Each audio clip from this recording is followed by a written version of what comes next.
आप सभी को जय श्री राधे। बहुत बहुत स्वागत है आपका हमारे चैनल पे। हम इस समय जो बात करने जा रहे हैं वो बहुत बड़ा शब्द है। वाक्य तो उसमें बहुत छोटे हैं। जैसे कहा जाता है मातृ देवो भव, पितृ देवो भव। इस शब्दों का यदि हम वर्णन करने लगे तो इस शब्द का वर्णन हम असंभव है कि हम उसका कर पाए वर्णन, क्योंकि हमारे जीवन में तीन ही ऋण होते हैं,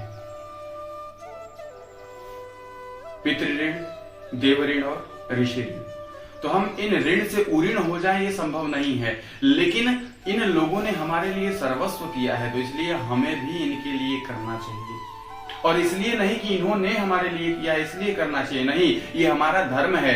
जैसे इस समय पितृ पक्ष चल रहा है और कल जो है पितृ विसर्जन है, तो हम सभी ने यदि हमने अपने पितरों के लिए प्रथम दिवस से लेकर के अब तक कुछ नहीं किया है तो पितृ विसर्जन के दिन कदापि ऐसा ना करें, क्योंकि हमारे पितर आए हैं इस पितृ पक्ष में। पितृ पक्ष मतलब ये पखवाड़ा, ये जो 15 दिन है ना, ये पक्ष पूरा अपने पितरों के लिए ही होता है। तो अपने आप सभी लोगों ने अपने पितरों के लिए यदि कुछ नहीं किया है तो पितृ विसर्जन के दिन यह कार्य अवश्य करें।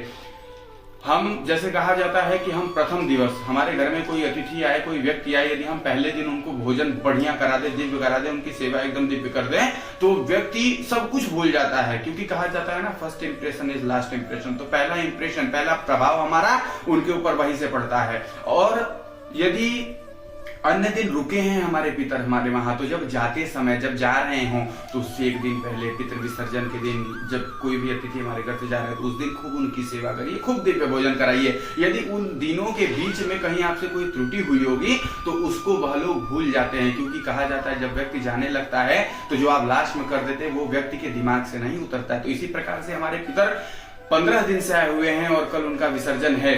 तो पितृ विसर्जन के दिन हम सभी लोग खूब दिव्य तरीके से भगवान का, अपने पितरों के निमित्त खूब रुचि रुचि के भोजन बनाए, दिव्य भोजन बनाए। और उस भोजन से पहले गौ को निकाले, गौ ग्रास, ठीक है, गौ को निकाल करके उनको प्रणाम करके ऐसे हाथ दिखा करके कहें कि हे पितृदेव, मैं ये आपके लिए भोज दे रहा हूं गायों को, इसे आप स्वीकार करें। ये भी एक प्रकार का श्राद्ध है। घर गाय को भोजन कराएं। यदि गाय अपने घर नहीं है तो जिसके भी घर है, जहां भी है, जैसे भी है, गाय को भोजन, गौ माता को भोजन कराएं। और उसके बाद दिव्य एक थाली में जितना भोजन हम और आप करते हैं, जिस प्रकार से करते हैं उस प्रकार से दिव्य भोजन एक थाली में निकालें और ले जा करके अपने छत पे, अपने घर के बाहर किसी भी दिशा में, दक्षिण दिशा की तरफ रख करके अपने पितरों को प्रणाम करें कि हे पितरदेव, हमसे यदि इन 15 दिनों में किसी भी प्रकार की कोई त्रुटि हुई हो तो क्षमा करें। हम भी आप ही के वंशज हैं, बालक हैं आपके, गलती हमसे हो जाती है, तो इसलिए क्षमा करें। और ये भोग, ये प्रसाद, इसे स्वीकार करें आप और हम सभी को आशीर्वाद दें, ताकि हमारा पूरा परिवार, पुत्र पौत्र सभी लोग सुखी रहें। जय श्री राधे।